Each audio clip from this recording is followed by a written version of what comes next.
হচ্ছি সেই বাঙালি যারা এক মুখে দুই রকম কথা বলি। এখন বর্তমানে সোশ্যাল মিডিয়ায় দেখি দুইটা দলে বিভক্ত হয়েছে। কেউ স্বাধীনতা পাওয়ার পর জনগণের যে তীব্র ঘৃণা গণভবনের উপর দিয়ে তারা উঠিয়েছে, সেটা অনেকে নিন্দার চোখে দেখছেন। হ্যাঁ, এটা খুবই নিন্দনীয়।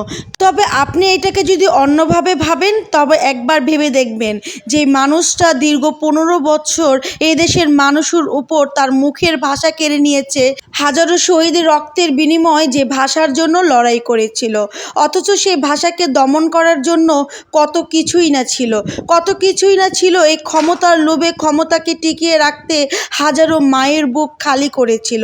একটা কথা কি ভেবে দেখেছেন?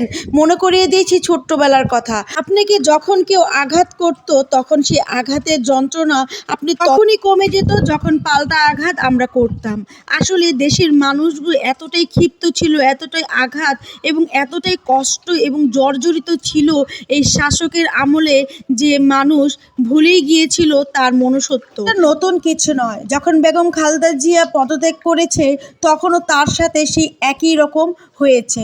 আমি নিজেও কিন্তু কোনো দল করি না, কোনো দলকে আমি বিশ্বাস করি না।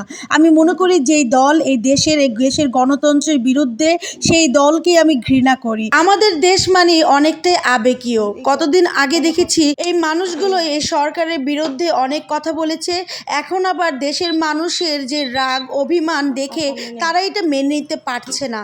আসলে কষ্ট যে পায় আর যে হারায়, সে বুঝে সেই কষ্টর যন্ত্রণা। আমি সাধারণ পাবলিক ঘরে বসে থেকে যে মজা দেখেছি বা যে জিনিসটা উপভোগ করেছি, সেটা তারা ফিল্ডে গিয়ে জীবনের রক্তের বিনিময় সেই জিনিসটা পেয়েছে। তার কষ্ট, তার অভিমান, তার ঘৃণা এতটাই, তারা নিজের মনুষ্যত্বর কথাই ভুলে গেছে। তবে আমার ভাই ও বোনেরা, আমার প্রিয় দেশবাসী, আপনাদের সবাইকে একটা কথা মনে করিয়ে দিতে চাই, আপনাদের ঘৃণা, আপনাদের রাগ, আপনাদের অভিমান সব কিছুই ঠিক আছে, তবে দেশের সম্পদ নষ্ট করবেন না। দেশের সম্পদ যদি আপনি নষ্ট করেন, তখন এই সম্পদ কিন্তু আপনার আমার টাকা দিয়েই, আমাদের করের টাকা দিয়ে এই সম্পদ গড়েছে। এই সম্পদ আবার আপনার আমার টাকা দিয়েই গড়া হবে। তাই দেশের সম্পদকে রক্ষা করুন। আর কিছু দুষ্কৃত লোক আছে, আমি বিশ্বাস করি কোনো স্টুডেন্ট এরকম কাজ করতে পারে না। কোনো দুষ্কৃত লোক বা দেশের জনগণ এতটাই ক্ষিপ্ত, যারা এখন ভাঙচুর, রাহাজানি, লুটপাট করছেন, এগুলো থেকে বন্ধ করুন, সভ্য জাতি হন।